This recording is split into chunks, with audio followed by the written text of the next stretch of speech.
ओही दिन बुझाई तहरा कीमत ही प्यार के, तहरो के जाई केहू जब ठोकर मार के।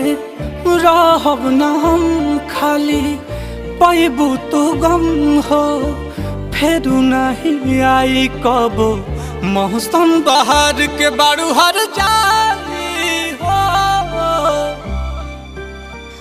कैलू बेवफाई हो, हमार दिल तू तोड़े से पहले यही सोच ली हो बारी।